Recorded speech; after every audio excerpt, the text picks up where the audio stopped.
If fitness is causing you to have all this mental distress, then you're probably doing something wrong. So I just watched a video from Doucette called "Should You Lower Your Calories on Days Off?" And this was a great topic. A lot of people wonder this, if I'm working out, burning more calories this day, should I eat more? And then on my rest days, eat less? How should I go about doing this to be as consistent as possible? And he goes into detail on what's going on with your body, depending on how much you're working out those days. But I want to come at this from a little bit more of a practical application, because I've done both of these, and help you figure out which one is a better way for you to do it for your long-term goals, whether that's building muscle or losing fat. Coach Greg, and today we answer the question, should you be eating fewer calories on your days off? So just right off the bat, let me know down in the comments what you think. Should you eat the same amount every day, average out, or should you eat more on days you work out, less on days that you're not working out? It's a good question. Interested to see what you guys think. The average person doesn't train every single day. Probably train between 3 and 6 days a week. And this is a pretty simple question for me because I work out every single day. So, I mean, it's not really an issue for me, but I do burn different amounts of calories on those days. On my weightlifting days, I'm not burning as much as on my cardio day. So it's still applicable depending on how you split up your workouts. Just keep in mind when you are lifting weights, you're not burning as many calories as your watch is probably telling you. Let's assume you're eating exactly 2,700 calories a day. If 2,700 calories is a deficit for you, then on your days off, 2,700 calories might actually be maintenance. This video is based on being in a deficit overall and losing weight, so what happens on those days fluctuating, if my weight plateaus or if it's going down, all that stuff. But what about in my case, or might be like you've gotten to the body fat percentage you want and you're trying to slowly gain muscle from there? The same stuff applies where I'm looking to be at a maintenance calorie level overall, even though my caloric output changes from day to day. So if I'm eating 2,700 calories on my diet, some days I might only eat 2,400. Those are the days I'm not very hungry. Other days I'm starving. Even if I'm expending the same amount of energy, I haven't changed anything. Some days I'm just hungrier than others. Those days I might eat 3,000. I can totally understand that. On my weightlifting days, I'm usually fine, but then I do my cardio day where I'm swimming for an hour and I'm trying to get faster and faster each time. Usually not so much that day, but then when I get into the next weightlifting day, I feel a lot hungrier because I worked a lot harder and burned more calories than I normally do. If you're on a diet and eating below maintenance, your glycogen stores are very low. So on days when you don't work out, what happens is your muscle glycogen replenishes. Doesn't turn to fat, the extra calories are turning to glycogen. Then when muscle glycogen stores are full, you then store adipose tissue or body fat. So although he's talking about a deficit in this scenario, I think the same thing applies for maintenance. So for example, let's say that my extra energy expenditure over my normal maintenance, if I was to do no exercising, would be about 500 calories per day for the days I'm lifting weights for a little over an hour plus a 1 to 2 mile walk. So we have that for 3 days. That's 1,500 extra calories. And then on the day when I go swim for an hour, let's say I burn around 800 calories between a 1.5 mile walk to the pool and back, and then swimming hard for an hour. So we'll add that up. That gives us 2,300 calories over just what a maintenance of doing nothing would be. Divide that by 4 for those 4 workout days. That gives us 575 calories. So if we ate it, let's say 2,000 was a maintenance. So if you ate 2,575, as if you could actually calculate that number, but for the sake of this, we'll say you can. On the days that I'm just lifting weights, technically I'm at a 75 calorie surplus for those 3 days. But then when I go swimming, now I'm at a 225 calorie surplus. So ideally, you'd have a little bit of glycogen stores building up on those maintenance days, and then on the day when I'm doing the extra cardio, I'm actually at a deficit on that day, so then those stores are being taken down a little bit.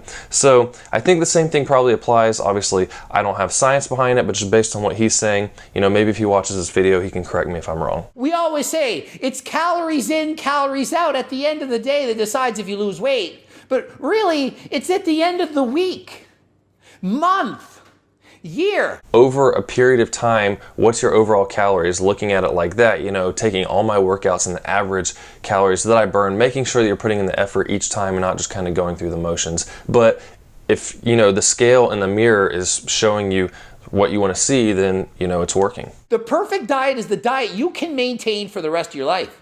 It doesn't have to be perfect every single day.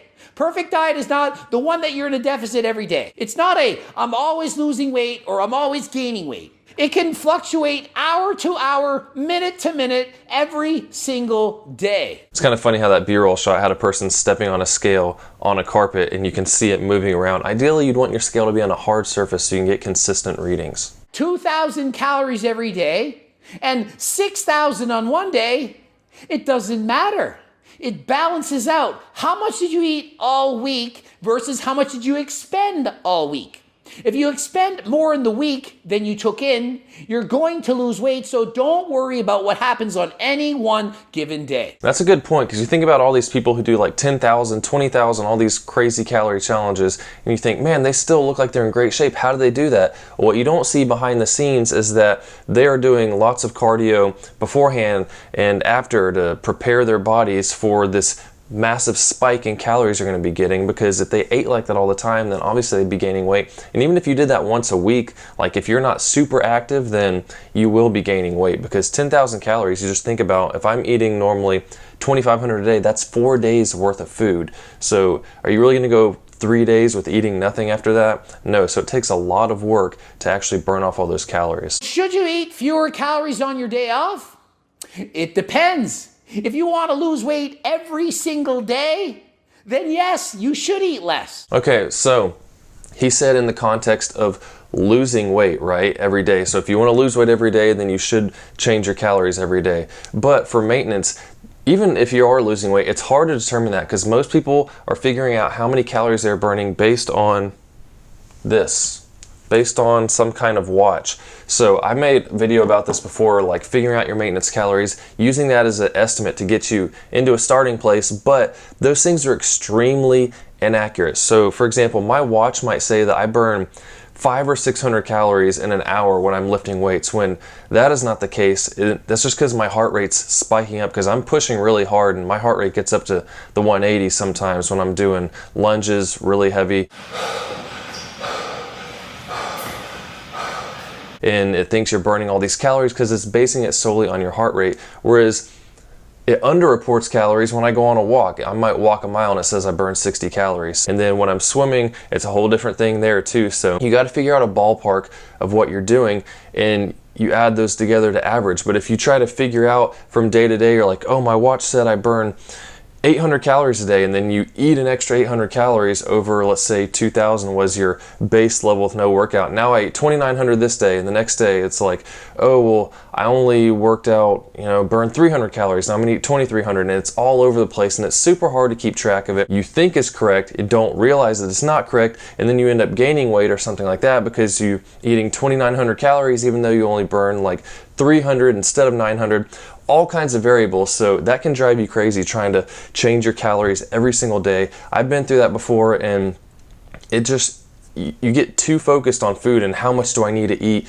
It's way easier to figure out, this is how many calories I typically burn in each of these workouts. I average all that together, spread it out over all the days, and now I have a ballpark to shoot for. We're working with lots of averages. That makes your life a whole lot easier, and it's a lot easier to control your diet and look at the scale in the mirror and compare, okay, I know I'm eating roughly this amount every day. Is my weight going up? Okay, I don't want it to go up. I'll take a little bit of calories out. Is it going down? Okay, I don't want it to do that. I'll add a little bit of calories in. But if you're constantly all over the place with trying to use your watch or other calorie trackers to figure out how much you're burning, you don't really know how much you're taking in over a longer period of time because it's all over the place. The slower you lose the weight, the greater chance you're going to keep it off. So what I say is keep eating approximately the same calories every day. Kind of like he said, the slower you lose weight, the more likely you are to keep it off. Also, the slower you gain weight, as in gaining muscle, the more likely it is to just be muscle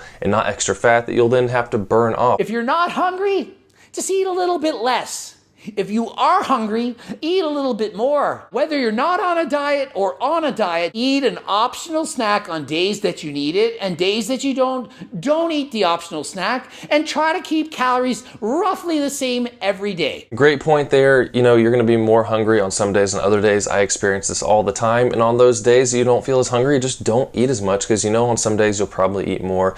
You just gotta not get too crazy on the numbers, folks. A lot of people want to be exact exact and think they can measure exactly to, 2,368 calories is what I'm eating every day. You can't figure that out. It's all estimates. Just don't get too crazy with it. Look at the feedback on the scale in the mirror over a longer period of time and make adjustments as needed. And remember, fitness, whether you're gaining muscle, whether you're losing weight, all that, it is all a long-term thing. And don't think about, I have to get this right away. Just enjoy your life. That's the biggest thing. If fitness is causing you to have all this mental distress, then you're probably doing something wrong. Slower is better in almost all cases when it comes to changes in your body. So hope that was helpful. Go ahead and subscribe if you're new, like the video, Camber Fitness, Instagram, all that great stuff. We'll see you in the next one.